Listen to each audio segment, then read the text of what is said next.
involve paper, which I think is fantastic, especially as we move forward as a district, especially as we move forward as a culture.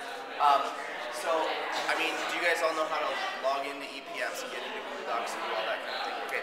No. No? Okay. So when you turn on your computer, Sue, Yes. This Novell window pops up, and you can use this icon here. Use the Firefox one. Okay. Because they just put that one in there. That's That one's awesome. not on my image. Okay. So that's cool. Use the Firefox one. If you don't have Firefox, you Call the help desk.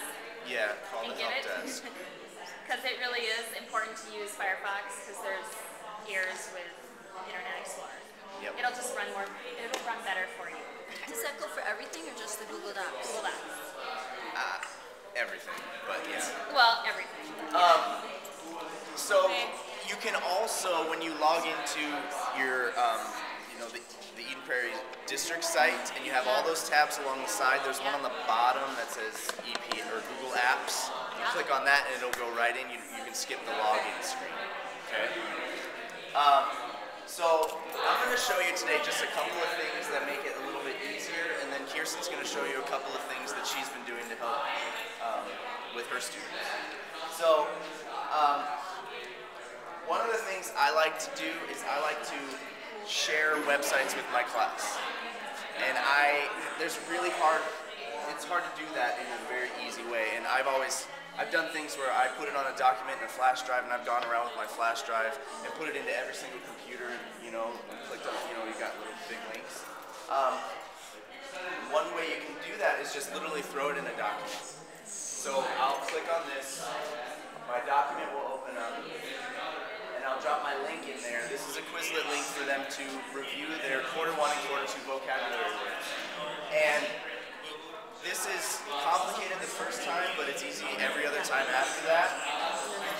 And I want to share this with all of my students. All of my students have their own Google account. They have their own Google account. And what it's doing is it's set up by their ID number. So you can go through and search them by ID number. You can go through and search them by name. Okay? You notice my document here is shared with all these people. 130 Copper English students. Can you enter every single one single? So the way you can do this is you choose from contacts. So you click this little link here where it says choose from contacts, and a window will pop up. If you want to go to search,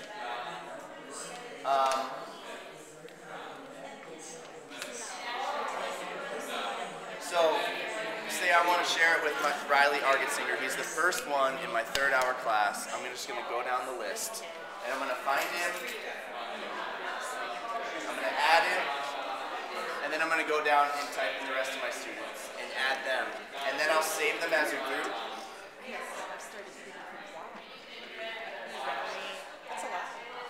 Once you do it, you're done. Yeah, it's a one-time shot. So you do it in the beginning of the school year. And then you name the group hour 3. And then you save it. Once you do that, you're done. Okay? Is there any way you can copy the hour in your class list? No. Maybe there will be. Yeah. So when you do that, then if you want to share it with all your classes, you can do that. You can share it with just a couple hours. You can do that, and then that'll save it up in your contacts. Okay? So say you have a Quizlet and you want all your students to be able to access it from home, from school, from the lab, from the laptops, whatever. You just share it as a Google Doc, and they can open up their Google Docs or the apps at home or anywhere else. How do you share it? You guys don't know how to do it? Yeah. I know. I mean, how do you get it in there? Get way over How do you Word save it? document. Into Google Docs? You can upload it as do it as a Word doc first and upload it, or you can actually go in there and make it in Google. And then you don't have to even upload it, it's ready to go. Oh, you know what? This is I know, we need the beginning part, I think, what you're talking about. I don't need that.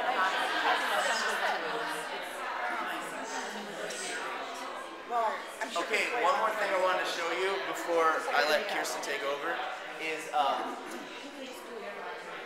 real-time document collaboration. So I started a new document, and if I had another laptop here, I would show you this, but your students can do this. They can create a document, okay, and they can share it with their peers.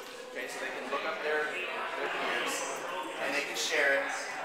So if they shared it with their peers, then they can collaborate on this document in real time. So what I've done is I've used in group projects, and they're gathering sources for a research project. They all need the same sources to gather their research. And what they do is they go and find websites, and then they'll copy the links and they'll post it in one document that they all share. And they're doing this in real time in the lab. They all have the document open. The only thing you need to be aware of is when more than one person has a document open, there's this little window that pops up right up here, and you can click on it, and literally it's like instant messaging. So they can get distracted, so be aware of that. But real-time document collaboration, being able to share stuff with your students is really, really helpful. And what you'll notice here is students will do work for me, and instead of turning in a paper form, they'll just share their document with me. So I've got all these book projects in here, presentations, and it's all mixed in with my stuff. And then it helps to keep things organized, but you know, it's not absolutely necessary. So I've got all my students' outlines for their 1900s research project are all here. Wow. For hour one. Would you say, Jacob, that all of your kids have a computer at home? Internet? Most, I would say 99% Okay.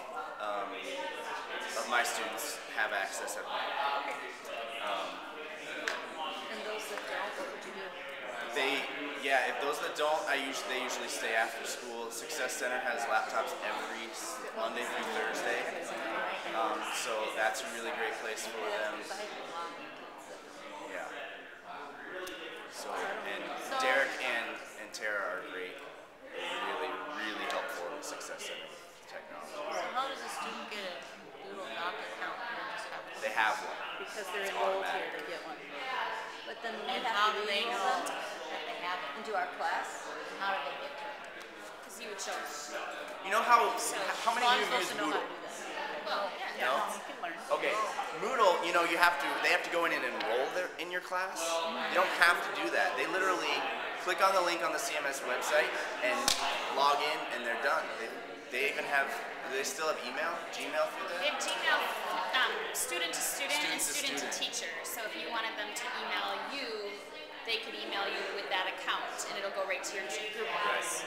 But they can't email people outside of the district. So if they were working in a group together on a project, they could use the Gmail to communicate as well as opening up a document and just typing on that. So And you know, the how do you kids, can you show the CMS webpage and show how to get Ruth to has kids do this in health with PowerPoint. So I had my kids do it last week, and they knew how to do it better than I did because they've already done it. That's if they've had health or if they've had it in other classes. They're doing it in music, classroom music. Yeah. So they save it on Google Docs, it's not in their J drive. No, and that's the nice thing. Our J drive doesn't get jammed up with all kinds of stuff. It's Google. It's out there on Google. It's not in our building. Yeah. So on the CMS website, outside of the And they can access it from home or from their little phones or. it's from the CMS website. So they go to the CMS website, literally right here, they click here, and it goes to the login. So they click Type on, in their name. and they click on student, Staff, and that'll say student. They click on that. and then they log They in. do that. So if I've never used this before, what's my first step? Go in and log in yourself. Can you show me? It's on the bottom Try right. logging into that. Well, you know what, you need to be using Mozilla, not There. Internet Explorer is tougher, I think. So when you log into your computer this morning, Yeah, just like they would log this in. Nobel window will pop up. You want to click on the apps. Okay. See that? Apps. Yeah. It's also also on that, when we log in, it's down in the bottom right. With all On our the website like, page, access. there's a thing that says Google Apps. Yeah. Why are used? Oh, Yeah, it's the very underneath all that bottom. stuff. And then, so if they log in and they're on the district website. So you'll go to the staff side.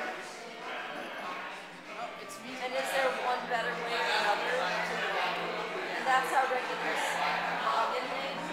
So, Yes. Just like you would log in your I've had a lot of trouble, but it was because of Internet Explorer, so then I went to Mozilla. Oh. And it's easier. For some reason, that supports it better. Sign out with that all.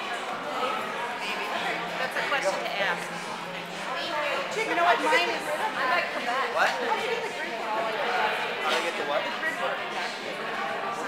Oh. Sorry. I'm sorry. Thank you.